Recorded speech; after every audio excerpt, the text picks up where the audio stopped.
Hey guys, how's it going? It's your boy MKS here, back with another video. And the last video I did, I sort of was conscious about, I was waffling, going from point to point, and I sort of was taking a long time to for the video, so I didn't want it to be too long. So I thought I'd make, in effect, a part two, if you like, but just to follow up to the video. So yeah, I think it'd be pretty cool. I'd love to hear from your comments, like what you think of these videos as ever, but also whether you would buy a book if it was about these sorts of stories. Would you be interested in buying this book, or these books if they came out like about my stories and my, if you like, dyslexic imagination? But I know I do sort of waffle on a little bit and jump from point to point. But yeah, if it was like a bit edited perhaps and that sort of thing. But I'd love to hear read from people, like, or even hear from people about whether you would buy such a book or buy such books. I suppose you would probably have to be into football, but I would love for people, as I often say, I love to get people who are not even into football to get into football. But anyway, I'll try and get to the point. But yeah, so in my imagination in the past, a dream I had at the time when Italy won the World Cup in 2006, after a while, I can't remember what year it was. It was obviously before 2010, but in 2010, I dreamed that Italy would win the World Cup again, and then again in 2014. And I thought it'd be pretty cool and interesting if we overtook Brazil, as I said before, in their own backyard, so to speak. And I thought that would be pretty cool. And as I said before, like, apologies to people from Brazil, nothing against Brazil, but as I said before, again, Brazil is quite ethnically mixed and that sort of thing, and it's Latin and that sort of thing, so it's a bit of a dilemma. But I just thought it'd be quite an interesting story, and also not in spite of Brazil, but just as a story, I thought it would be quite interesting to overtake them in their own backyard, as I say, by winning. I think we would have won at that time our sixth World Cup, and they would have been on like four or whatnot. I think, or five. Yeah, they would have been on five, I think. Yeah, but anyway, yeah. And I thought, to make up for it, I would love to support Brazil's economy, but I don't have a huge amount of money. I don't know if you can tell that, but anyway, I thought that yeah, I could buy Brazilian with what little money I have, or at least support them with my ideas.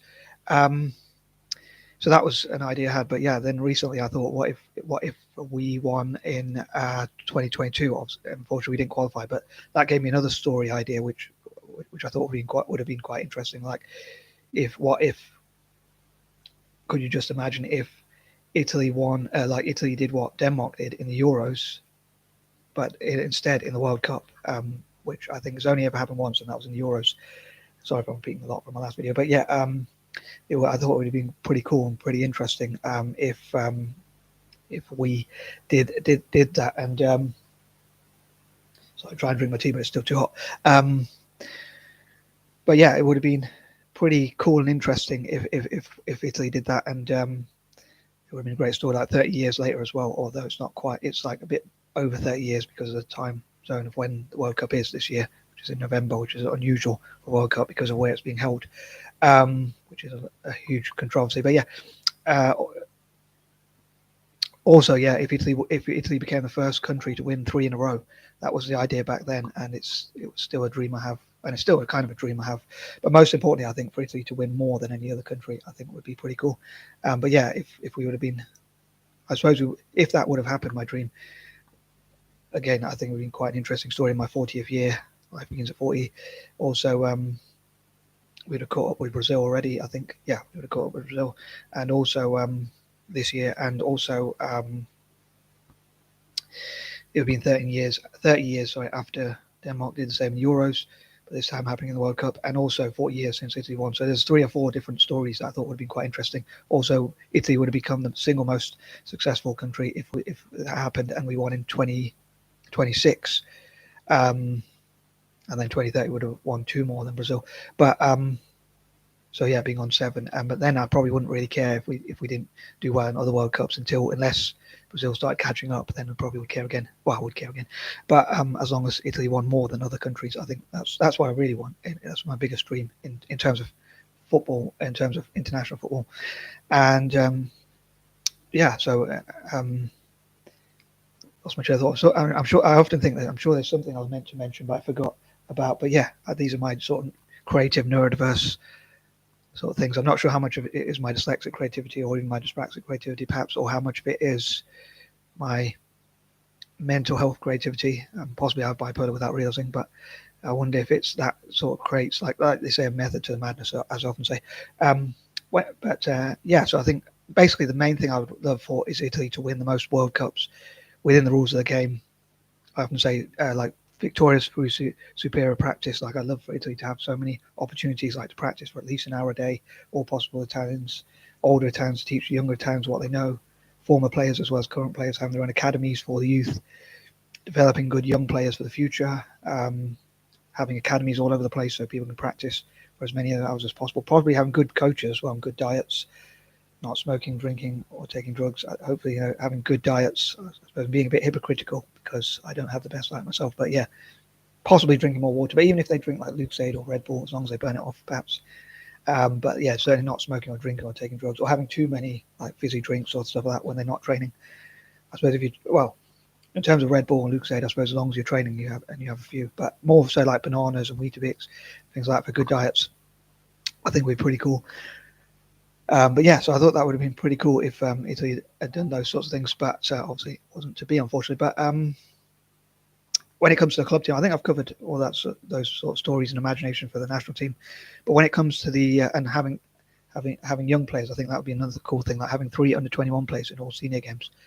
But yeah, I think I've covered everything I'd say for the national team. But for the club teams, again, I think they should have 3 under-21s, including at grassroots level and park football and all sorts of things like that. The only problem is the dilemma is not getting too many injuries. But another thing on that note, though, is having investors and sponsors. So, like, I'd love for 10% of all Italians to have, like, Italian citizens even, to have, like, to try and get into football. And then, like, if they do get injuries, like if there's investment and sponsorship, it would be like an insurance policy for if they do get injured. As ever, I'd love to hear your ideas as well and thoughts. Or read them or whatever. But yeah, for the club team, I think it'd be pretty cool if Italian teams like started winning like the Conference League, Europa League, and or even better still, Champions League, and even World Club Cups and Super Cups. But it'd be cool if for 1 year, like Italian teams got to 2 of those 3 finals, like either the Conference League and the Europa League, or Conference League and Champions League, or Champions League and Europa League, or whatever.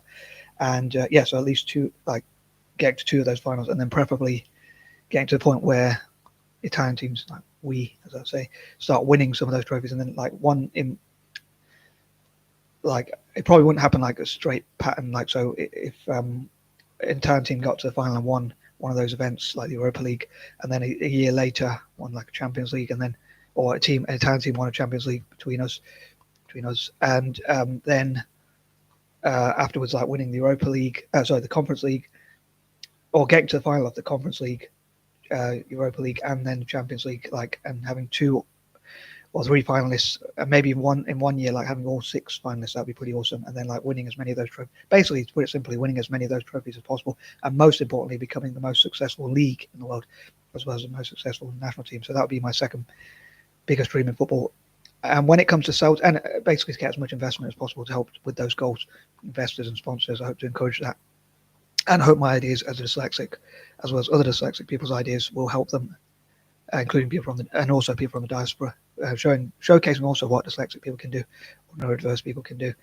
And when it comes to Celtic, unfortunately, in the year where we could have won 10 in a row, Celtic didn't really manage to do so, either because the players, either because of the pressure, or some players didn't want to be there, they didn't put 100% in, or because of the manager, or a combination of 2 or even all 3 of those things, possibly more, lack of investment or whatnot.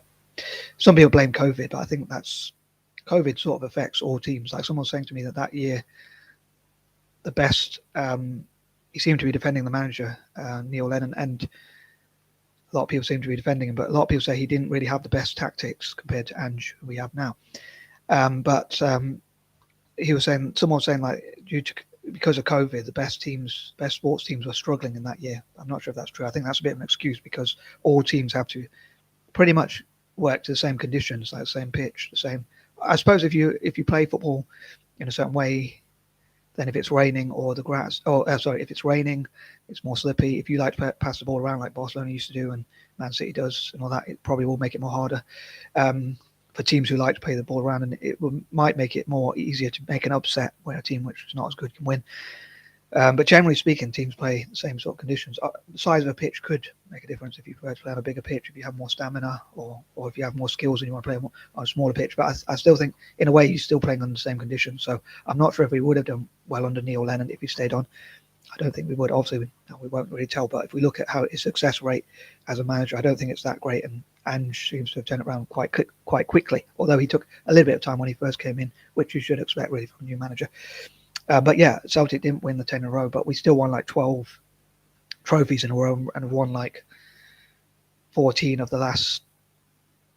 I don't know how many trophies, but yeah, how many were available. So we still had like a decade of dominance, although overall we're still behind Rangers.